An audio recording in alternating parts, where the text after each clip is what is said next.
Hi, this is Richard Pickings from Bridgeside Software. Today I want to show you some exciting features from our PGSuper Professional product.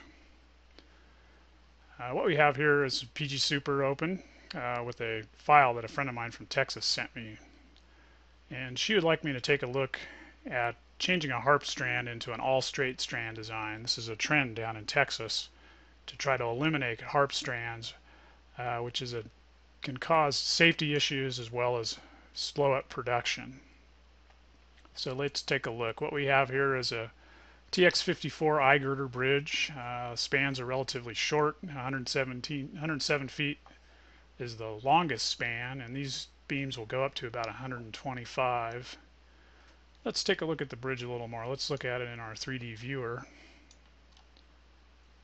And we can see with the PGSuper Pro 3D viewer, we can actually interact with the bridge. So let's go ahead and take a look at the girder, and we can see her design, which has harped as well as straight strands. This toolbar is part of what you get with the professional package. It's an add-on to the normal PGSuper, and the girder design dashboard is a very powerful tool to help analyze and design our girders. When I bring up the dashboard, what we see is that all panels are green. This means that all spec checks have passed for this girder, which my friend knows. She's already designed it. So what we want to do is try to make our harp strands straight. So what I'll do here, the bottom panel of the dashboard allows us to make changes to our design, and what I'm going to do is lower the harp strands at the end, which will make them straight. And what this does is causes problems for stresses at release, both in compression and tension at the top and bottom of the girder. And we can see here that our required concrete strength at release is almost 8.5 KSI, which is much higher than most precasters will want to deal with. So we need to get this down. Let's go ahead and change how we fill the strands in this girder. So I'll jump here into the regular girder editor in PGSuper and allow us to fill strands using direct selection. This will allow us to fill strands out of the normal strand order.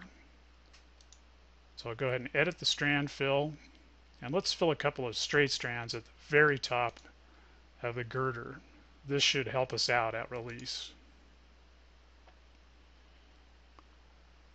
Okay, now what we see is changed two things. It's significantly lowered our release strength, but it's also caused us to fail at final for service 3. The good news here is that the concrete strengths now required are pretty low. So we can go ahead and increase concrete strength. Let's go ahead and increase final to 7 and release to 5. Now this is great. This has fixed all of our problems, and if we look back at our girder, you can see that we have an all straight design. One problem here is that these top strands are pretty high up in the girder, which may make it difficult in the casting yard. So let's try to lower those guys down a bit to make construction a little bit easier.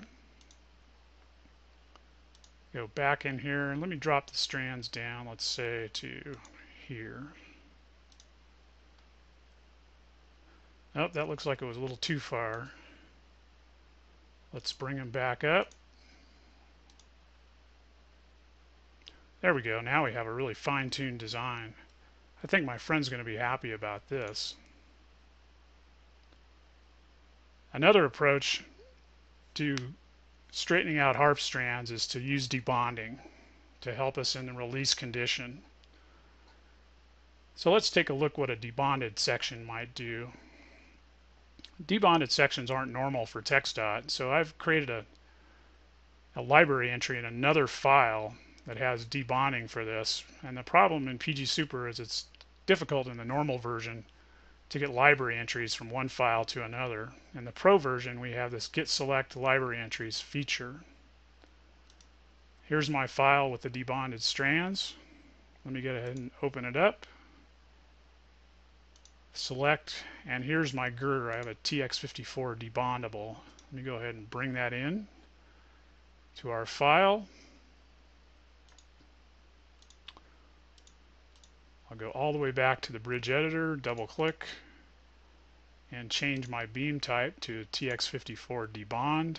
It's going to reset the strands, which is okay. Now we have debondable design for our TX54. Let me run the normal PGSuper designer. Design for flexure, and yes, the PGSuper's automated designer did a great job for us. Let's take a look, and let's bring back the design dashboard, and we can see that now we have a debond design that passes all spec checks. We can take a look at the girder here, and what we can see is that we have a relatively low level of debonding in the section.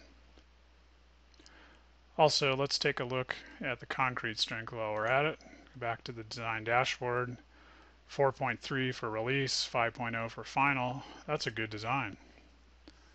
So now I've got two designs to present to my friend. You can see that PGSuper Pro made quick work out of this. Let's take a look at one more thing before we go. What we might want to do is export results out to Excel, and that way, if we're not running another program, we could compare the results directly in our spreadsheet. So I'll go ahead and select stresses, and for the final condition, click OK. Go ahead and give the name of our Excel file. Save. This will bring up Excel. Excel file has all of our stresses for the final condition. This will be really handy to make sure that our results are verified with another program. Well, that's about all I have today to show you for PGSuper Pro. I hope you're able to appreciate the increased productivity that the professional package adds to PGSuper. I was able to create two new viable straight strand designs in only a few minutes. No doubt that it would have taken longer using the free version of the program. This productivity and the great technical support we provide at BridgeSite makes the professional package a must for all PGSuper users. In fact, I've gotten so much done, I think I'll go get a cup of coffee. Until next time, this is Richard Pickings for BridgeSite Software. Thanks for watching.